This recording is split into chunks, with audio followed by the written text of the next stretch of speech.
உங்கள் சிந்தனைக்கு இந்த தலைப்பில் புதிய ஏற்பாட்டு கிறிஸ்தவர்கள் இரத்தத்தை புசிக்கலாமா என்பதை குறித்து தியானிக்கலாம். பழைய ஏற்பாட்டில் இரத்தத்தை புசிக்க கூடாது என்கிற கட்டளை புதிய ஏற்பாட்டு கிறிஸ்தவர்களுக்கு பொருந்துமா?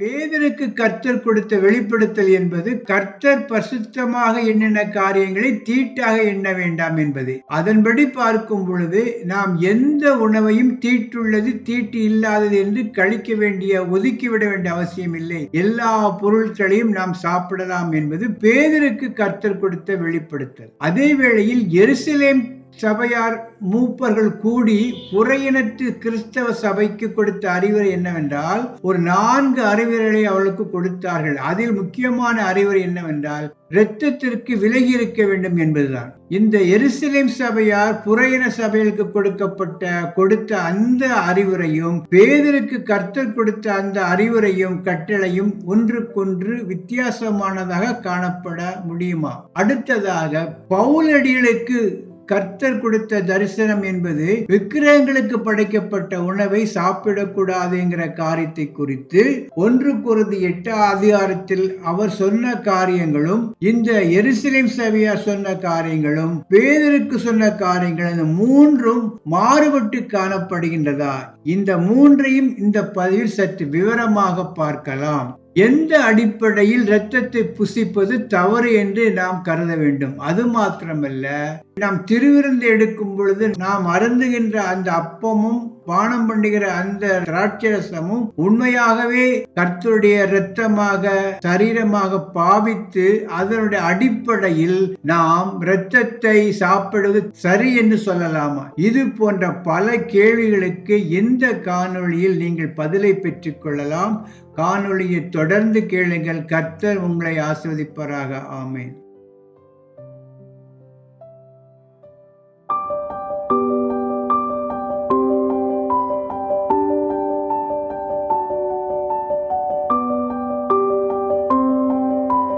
ஆண்டவருடைய பரிசுத்த நாமம் மகிமைப்படுவதாக. உங்கள் சிந்தனைக்கு என்ற தலைப்பில் நான் எடுக்கிற வேத பாடங்கள் உங்களுக்கு பயனுள்ளவைகளாக இருந்தால் இதை மற்றவர்களுக்கு அறிமுகம் செய்து வையுங்கள்.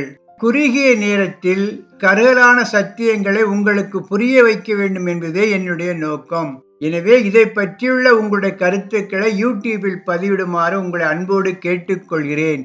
இன்றைய நாளில் நாம் தியானிக்க போகிற தலைப்பு என்னவென்றால், புதிய ஏற்பாட்டில் வாழ்கின்ற கிறிஸ்தவர்களுக்கும் மிருகங்களுடைய இரத்தத்தை புசிப்பது தடை செய்யப்பட்டுள்ளதா?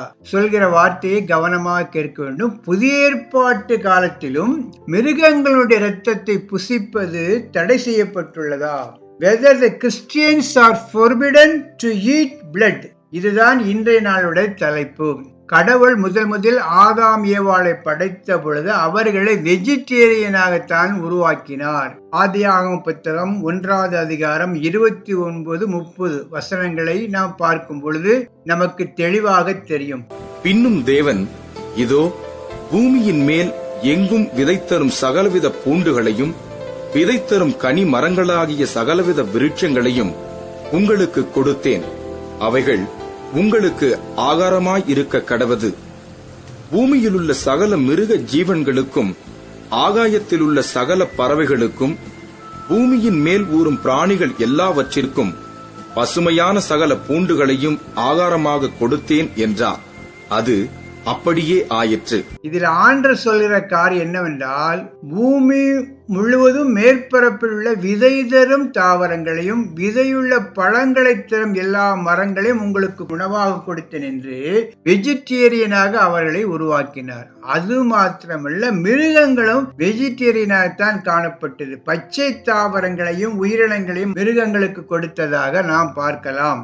இதனுடைய அடிப்படையில் பார்க்கும் பொழுது முதல் மனிதன் ஆதாம் ஏவாளும் மிருகங்களும் வெஜிடேரியனாக இருந்தது.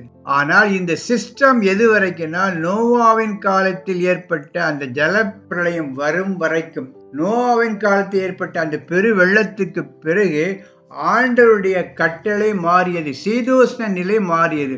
அப்பொழுது அவர் சொன்ன காரியம் என்னவென்றால், ஆதியாகமம் புத்தகம் 9 அதிகாரம் 3 வசனத்தை பார்க்கலாம். நடமாடுகிற ஜீவ ஜந்துக்கள் யாவும் உங்களுக்கு ஆகாரமாய் இருப்பதாக, பசும் பூண்டுகளை உங்களுக்கு தந்தது போல அவைகள் எல்லாவற்றையும் உங்களுக்கு தந்தேன். நடமாடும் உயிரினங்கள் யாவும் உங்களுக்கு உணவாகும். தாவரங்களை கொடுத்தது போல இவைகளையும் உங்களுக்கு கொடுக்கிறேன் என்று மனிதனை வெஜிடேரியன் ஸ்டேட்டஸ்ல இருந்து நான் வெஜிடேரியனுக்கு ஆண்டவர் மாற்றினார். அதே போலதான் மிருகங்களுக்கும் அப்படி ஆயிற்று. அதுலதான் ஒரு முக்கியமான கட்டளையை கடவுள் மனுக்குலத்திற்கு சொல்கிறார். என்னவென்றால் 9:4 மாம்சத்தை அதன் உயிராகிய இரத்தத்தோடே புசிக்க வேண்டாம்.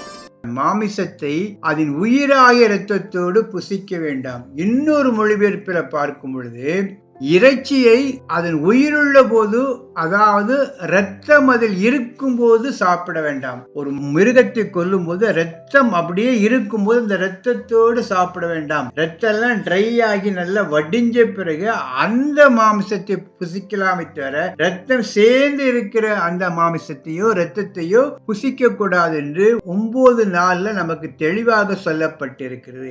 ஆங்கிலத்தில் பார்த்தால் you shall not eat flesh with its life, that is blood. ஒரு மிருகத்தினுடைய உயிர் எங்கே இருக்கிறது என்றால் அதனுடைய இரத்தத்தில் இருக்கிறது. அந்த இரத்தத்தை நீ சாப்பிடக்கூடாது என்று ஆண்டவர் நோவாவின் காலத்தில் நோவாவுக்கு இட்ட கட்டளை இது. இந்த கட்டளையின்படி அந்த இரத்தத்தை புசிக்காமல் அதை பாதுகாத்தார்கள். அவள் இரத்தம் புசிப்பதற்கு அனுமதி கிடையாது. இதுதான் ஃபர்ஸ்ட் ஸ்டேஜ். நியாயப்பிரமாணங்கள் கொடுப்பதற்கு முன்பாக மனுக்குலத்திற்கு தேவன் இட்ட கட்டளையாக நாம் எடுத்துக்கொள்ளலாம். அதற்கு பிறகு ஆசரிப்பு கூடாரத்தை உருவாக்குகின்ற அந்த காலகட்டத்தில் இரத்தத்தை ஏன் புசிக்க கூடாது என்பதற்கு ஆண்டவர் தெளிவாக இந்த புத்தகத்தில் சொல்லி இருக்கிறார். லேவியராகம் புத்தகம் 17வது அதிகாரம் 12 முதல் 14 வரை உள்ள வசனங்களை படிச்சு பார்த்தா நமக்கு தெளிவாக தெரியும். குறிப்பாக 17-14 பார்க்கும் பொழுது, சகல மாம்சத்துக்கும் இரத்தம் உயிராயிருக்கிறது, இரத்தம் ஜீவனுக்கு சமானம். ஆகையால் எந்த மாம்சத்தின் இரத்தத்தையும் புசிக்க வேண்டாம். சகல மாம்சத்தின் உயிரும் அதன் இரத்தந்தானே. அதை புசிக்கிற எவனும் அறுப்புண்டு போவான் என்று இஸ்ரவேல் புத்திரருக்கு சொன்னேன். கொழுப்பையாவது இரத்தத்தையாவது நீங்கள் புசிக்க கூடாது. காரணம் என்னவென்றால் ஒவ்வொரு உயிரினத்தின் உயிரும் அதன் இரத்தமே. ஆதலால் அந்த உயிரினத்தின் இரத்தத்தை நீங்கள் சாப்பிடக்கூடாது என்று இந்த 2 வசனங்கள்ல திட்டமும் தெளிவுமாக ஆண்டவர் சொல்லி இருக்கிறார். எனவே அது மாத்திரமல்ல, உபாகம புத்தகத்துல பார்க்கும் பொழுது எந்தெந்த மிருகங்களை சாப்பிடக்கூடாது, எந்தெந்த மிருகங்களை சாப்பிட வேண்டும் என்கிற மிகப்பெரிய லிஸ்டே 14வது அதிகாரம் 13, 14, 15, 16, 17 உள்ள வசனங்களை பார்த்தால் எந்த மிருகங்கள் பசுத்தமானவை, எந்த மிருகங்கள் சாப்பிடக்கூடாத மிருகங்கள் என்று தெளிவாக சொல்லப்பட்டிருக்கிறது. இப்படி சொல்லி இருந்தாலும் அதிலும் குறிப்பாக மிருகங்களுடைய இரத்தத்தை சாப்பிடக்கூடாது என்று ஆண்டவர் தெளிவாக சொல்லி இருக்கிறார்.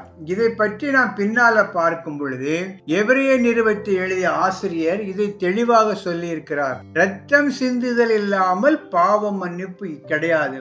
அந்த இரத்தத்தின் மூலமாகத்தான் ஒரு மனிதனுக்கு பாவம் நிவர்த்தி செய்யப்படுகிறது. கொஞ்சம் குறைய எல்லா காரியங்களும் இரத்தத்தினாலே சுத்திகரிக்கப்படுங்கிற வார்த்தை எபிரேய நிருபம் 9:22 சொல்லப்பட்டிருக்கிறது. எனவே பாவ மன்னிப்பும் இரத்த சிந்துதலும் ஒன்றுக்கொன்று சம்பந்தப்பட்ட காரியங்களாக வேதத்தில் தெளிவாக சொல்லப்பட்டிருக்கிறது. இதுதான் பழைய ஏற்பாட்டில் உள்ள நடைமுறை. இதன்படி பார்க்கும்பொழுது பழைய ஏற்பாட்டில் உள்ள யூதர்களுக்கு இரத்தத்தை புசிக்க கூடாது.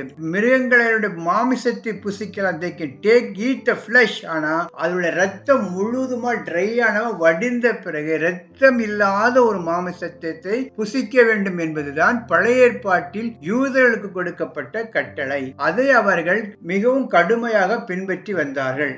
இதற்கு பிறகு ஒரு முக்கியமான நிகழ்வை குறித்து அப்போஸ்தலர் நடவடிக்கைகள் புத்தகம் 10வது அதிகாரத்தில் குறிப்பிடப்பட்டுள்ளது. அது என்னவென்றால், பேதுரு கொர்நேலியு வீட்டுக்கு கிளம்பி கொண்டிருக்கிற அந்த நேரத்தில் அவன் ஜெபித்துக் கொண்டிருந்தான். அப்படி ஜெபித்துக் கொண்டிருக்கும் பொழுது அவன் ஒரு தரிசனத்தை பார்த்ததாக சொல்லப்படுகின்றது. அது என்ன தரிசனம் என்றால், இதை பற்றி 10வது அதிகாரம் 11, 12, 13, 14 போன்ற வசனங்களை பார்த்தால் தெரியும். வானம் திறக்கப்பட்டிருப்பதாகவும் 4 முனைகளும் கட்டப்பட்ட பெரிய துப்பட்டாவை போல ஒரு விதமான கூடு தன்னிடத்தில் இறங்கி வருவதாகவும் அவன் பார்க்கின்றான். அந்த கூட்டில் பல வகையான மிருகங்களும் 4 கால் ஜீவன்களும் காட்டு மிருகங்களும் ஊரும் பிராணிகளும் ஆகாயத்து பறவைகளும் இருப்பதாக அவன் காண்கின்றான். அப்படி காண்கின்ற பொழுது ஒரு சத்தத்தை அவன் கேட்கிறான். என்ன சத்தம் என்றால், இவைகளை புசித்து சாப்பிடு என்கிற சத்தத்தை கேட்கும் பொழுது அதற்கு பேதுரு, இதை நான் சாப்பிட்டு பழக்கமில்லை என்று சொன்ன பொழுது அதற்கு பிரயுத்தரமாக ஒரு வார்த்தையை அவன் கேட்கிறான். அந்த வார்த்தை என்னவென்றால், அதுதான் முக்கியமான வார்த்தை. அப்போஸ்தலர் நடவடிக்கைகள் 10வது அதிகாரம் 15வது வசனம். அப்பொழுது தேவன் சுத்தமாக்கினவைகளை நீ தீட்டாக எண்ணாதே என்று 2ஆம் தரமும் சத்தம் அவனுக்கு உண்டாயிற்று. தேவன் சுத்தமாக்கினவளை நீ தீட்டாக எண்ண வேண்டாங்கிற ஒரு சத்தத்தை அவன் கேட்கிறான். இதன் மூலமாக நாம் அறிந்து கொள்ளக்கூடிய காரியம் என்னவென்றால், அதுவரைக்கும் புறையின மக்களை தீட்டான மக்களாக யூதர்கள் கருதி கொண்டிருந்தபடினாலே இனி அவர்களை தீட்டாக கருத வேண்டாம் என்கிற ஒரு காரியத்தை உணர்த்துவதற்காக தேவன் அப்படி சொன்னதாக எடுத்துக்கொள்ளலாம். அதே வேளையில் பழைய ஏற்பாட்டில் தீட்டான மிருகங்கள் என்று சொல்லப்படுகின்ற அந்த தீட்டான மிருகங்கள், தீட்டில்லாத மிருகங்கள், பரிசுத்தமான மிருகங்கள், பரிசுத்தமில்லாத மிருகங்கள் என்கிற அந்த ஒரு டிஸ்டிங்ஷன், ஒரு பிரிவினை புதிய ஏற்பாட்டில் கிடையாது என்கிற கருத்தையும் நாம் உறுதிப்படுத்திக் கொள்ளலாம். புதிய ஏற்பாட்டை பொறுத்தளவில் தீட்டுள்ள மிருகங்கள், தீட்டில்லாத மிருகங்கள், அசுத்தமான மிருகங்கள், சாப்பிடக்கூடாத மிருகங்கள் என்று எதுவும் கிடையாது. எதையும் ஜெபித்து சாப்பிடலாம் என்கிற ஒரு கருத்தை இந்த வசனம் உறுதிப்படுத்துவதாக நாம் எடுத்துக்கொள்ளலாம். ஆனால் இந்த ஒரு விதிவிலக்கு இரத்தத்தை புசிக்கலாம் என்கிற கட்டுப்பாட்டுக்கு பொருந்துமா என்பதை குறித்து இப்பொழுது சற்று விவரமாக பார்க்கலாம். எந்த மிருகத்தையும் சாப்பிடலாம் என்கிற விதிவிலக்கு இரத்தத்தை சாப்பிடலாங்கிற அந்த காரியத்துக்கு பொருந்துமா என்று பார்க்கும் பொழுது இதை பற்றி ஒரு தெளிவாக ஒரு விளக்க உரையை 15வது அதிகாரத்தில் நாம் பார்க்கலாம். என்னவென்றால், யூத கிறிஸ்தவர்கள் புறஜாதி கிறிஸ்தவர்களுக்கு ஒரு மிகப்பெரிய நிர்பந்தத்தை கொடுத்தார்கள். என்ன நிர்பந்தம் என்றால், அவர்கள் விருத்த சேதனம் பண்ண வேண்டும். அவர்கள் ஆண்டவர் ஏற்றுக்கொண்டிருந்தாலும் ஞானஸ்தானம் பெற்றுக் கொண்டிருந்தாலும் விருத்த சேதனத்தையும் மற்ற யூதர்கள் பின்பற்றுகிற சில கட்டுப்பாடுகளையும் சடங்குகளையும் செய்ய வேண்டும் என்கிற ஒரு காரியத்தை சொல்லி அவர்களை நிர்பந்தித்த பொழுது அந்த அந்தியோகிய சபை கிறிஸ்தவர்கள் அங்கிருந்து புறப்பட்டு அந்தியோகிய சபை மூப்பர்கள் எருசலேமில் உள்ள அப்போஸ்தலரை சந்தித்த பொழுது அப்போஸ்தலர்கள் கூடி ஜெபித்து ஒரு மிகப்பெரிய ஒரு கட்டளையை பிறப்பித்தார்கள். அதுதான் இந்த ரெசல்யூஷன் ஆஃப் ஜெருசலேம் கவுன்சில் என்று சொல்வார்கள். இது மிகவும் வரலாற்று முக்கியத்துவம் நிகழ்ந்த ஒரு தீர்மானமாக நாம் பார்க்கப்பட வேண்டும். அதில் அவர் சொன்ன காரியம் என்னவென்றால், 15வது அதிகாரம் 20வது வசனம், இதுதான் மிகவும் முக்கியமான வசனம். அவர் சொன்ன காரியம் என்னவென்றால், புறையினத்து கிறிஸ்தவர்கள் மீது எந்த அடிஷனலான எந்த பேர்டனையும் சுமத்தக்கூடாது, விருத்த சேதனம் செய்ய வேண்டுங்கிற கட்டுப்பாட்டை எல்லாம் நீங்கள் விதிக்க கூடாது. ஆனால் ஒரு காரியத்தை புரிந்து கொள்ள வேண்டும், ஒரு சில காரியங்களை அவர்கள் தவிர்க்க வேண்டும் என்று சொல்லி 4 காரியங்களை சொல்கிறார்கள். 15வது அதிகாரம் 20வது வசனம். விக்கிரகங்களுக்கு படைத்த அசுசியானவைகளுக்கும் வேசித்தனத்திற்கும் நெருக்குண்டு செத்ததிற்கும் இரத்தத்திற்கும் விலகி இருக்கும்படி அவர்களுக்கு நாம் எழுத வேண்டும் என்றும் நான் தீர்மானிக்கிறேன். அதுல பார்க்கும் பொழுது விக்கிரகங்களுக்கு படைக்கப்பட்ட உணவு, வேசித்தனத்திற்கு விலகி இருத்தல், நெருங்குண்டும் செத்ததற்கும் இரத்தத்திற்கும் விலகி இருக்க வேண்டும். இங்க 4 காரியங்களுக்கு மட்டும் விலகி இருந்தால் போதும், மற்றபடி விருத்த சேதனம் பண்ண வேண்டுங்கிற அவசியம் இல்லை என்று சொல்லி இந்த 4 கட்டளைகளை புற இன கிறிஸ்தவர்களுக்கு எருசலேமில் உள்ள மூப்பர்கள் அப்போஸ்தலர்கள் கூடி ஜெபித்து ஒரு கட்டளையை எழுத்தின்படி கொடுத்தார்கள். அதுதான் இந்த ரெசல்யூஷன் ஆஃப் ஜெருசலேம் கவுன்சில் என்று சொல்வார்கள். இதுல முக்கியமான ஒரு காரியம் என்னவென்றால், இரத்தத்திற்கு விலகி இருக்க வேண்டும். அப்படி என்றால் இரத்தத்தை நீங்கள் சாப்பிடக்கூடாது என்கிற ஒரு காரியத்தை மிகவும் ஆழமாக வலியுறுத்தி சொல்லி இருக்கிறார்கள். அது எதற்கு அடையாளமாக இருக்கிறது என்றால், பழைய ஏற்பாட்டில் சொல்லப்பட்ட இரத்தத்தை புசிக்க கூடாதுங்கிற அந்த